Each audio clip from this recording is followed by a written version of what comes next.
look at what you really want to do. For me, music education was very important because I wanted it to be my main thing, but for others who have other priorities, it might not be the best thing. However, it's been one of the most fundamental things that has helped me get to where I am today. I would not be the same musician as I am now without the education I've received and the people that I've met. All the opportunities that have led me here have been mostly through music school, if I'm being honest.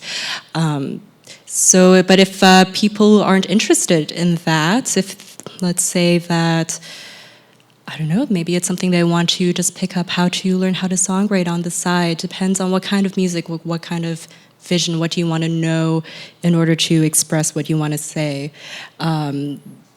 Depends, it really depends. Yeah. You could get away with some private lessons, but what I would say is I wouldn't leave it to online only like YouTube videos where you don't get that feedback back, because that was very important for me.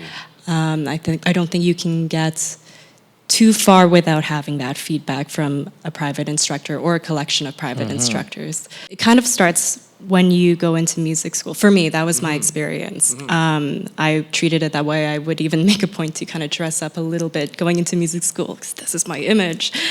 But I met a lot of people who I continue to work with to this day. Even one of my classmates from maybe 5, 6 years ago is now my bandmate.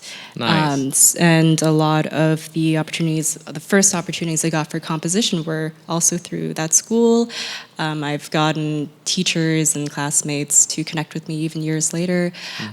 So a lot of that has gone through the music education side of things, the network that I've built there, because oftentimes the people there are on the same journey as you are, more or less, and it's really interesting when you can meet people that have similar interests as you do. I've also gotten some music connections from, weirdly, online, from total strangers. And it can be a bit hit or miss, but Craigslist and Facebook, those musician groups are oddly super helpful at finding other people that might be interested in your things. Usually before shows, like I'll do some, or the band will do something to stick out a little bit, to get into that feed, use some hashtags, also on Facebook. TikTok is also supposed to be one of the best, but I can't do it. Fair enough. Personally. Fair enough. But also other things that are good are if you have an EPK for festivals, if you have a website to put that EPK on, if you have other ways of just putting yourself out there, that's really important. But honestly, the most important thing is to go out and do shows and then have a place where you can send people after. Yeah. It's really hard when you're starting out. I think it took us maybe a year to get our first show, which I think is kind of normal for around here. But what really helps is if you're organized, if you have a spreadsheet. This is what we did. We made a long list of all the venues around that might fit us with our budget, with our style. And we didn't have anything really. All that we had at the time were videos of us playing at our house. And so you make do with what you have at the time. You try to make it look as professional as possible, the best quality video you can make, any demos that you have, and you just send them. You just talk to all of these venues until one of them gets you. And then it becomes so much easier because now you have a history. And that's eventually, after a year, we started getting people to ask us to play with them. And now we're at kind of the space where we don't actually book as many of our shows as people ask us to play with them, which is really cool. And I would just start with asking everybody, put out your best content as possible, so that you represent yourself well. And it's much easier if you're doing it with other people. If, for example, in this band, we were all kind of working on it together, so that made the whole process much easier. When you first start out, it's good to go to places that already have a built-in crowd. For example, bars or pubs that have people that would just go there for a drink anyways, and then they have a stage and you can play. And then once people start to listen to you and start to follow you, I mean, you know you have a following, then you can start risking, okay, let's try a venue where there isn't a built-in crowd. And in those situations, then you have to be a bit more creative with like marketing to those followers, or like how do you reach out to other people outside of that. But the best thing is to keep playing to whatever crowd that you can find, and that's how they'll notice you. It's nice to put posters up. I do like it.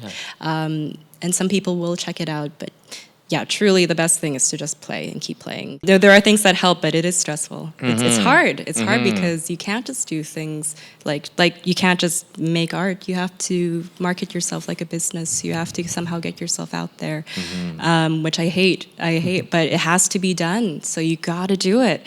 But what's really helped me, and it's still stressful.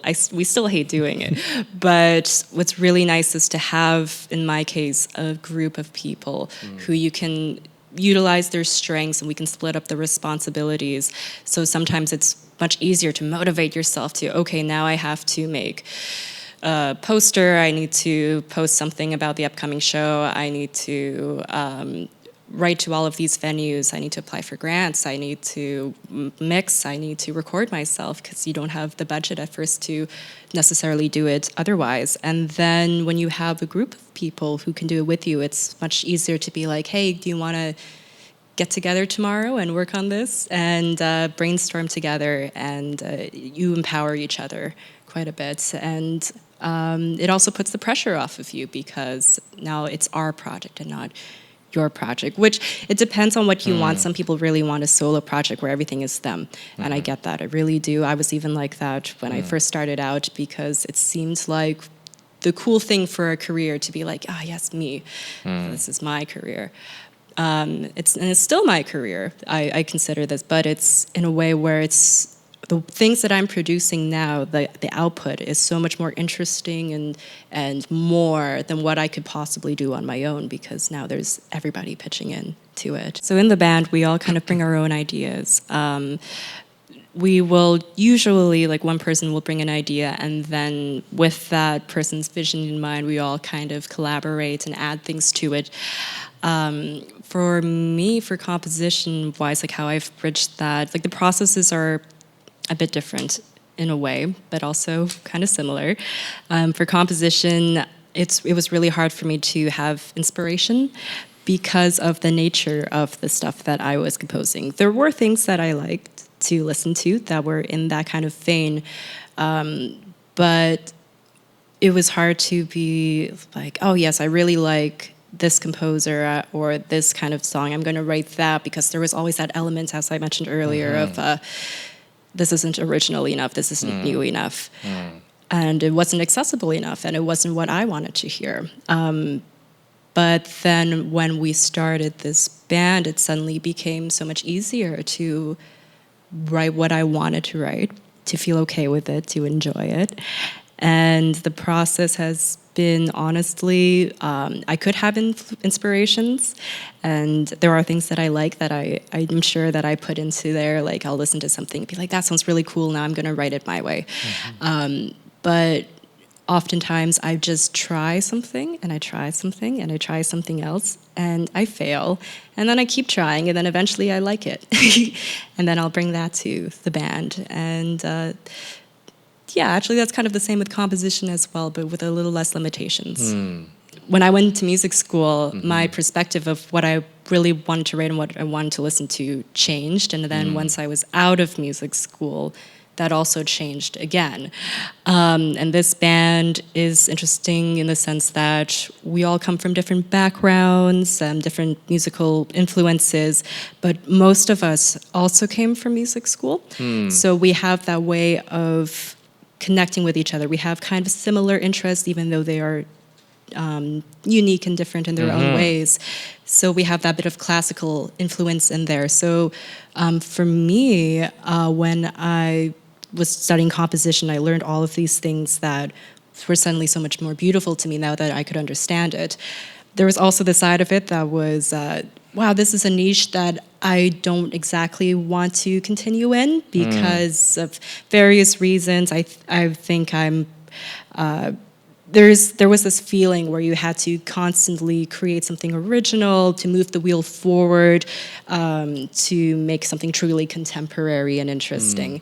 But my composition teacher at the time when I was in school said something to me that was stuck with me, and it was, don't write what you think you should write, but write what you want to hear. And that really changed my whole perspective. And it took a couple of years of trying out different bands and collaborating with different people until I met my current fiance, Dominic Vladilovich, through Facebook.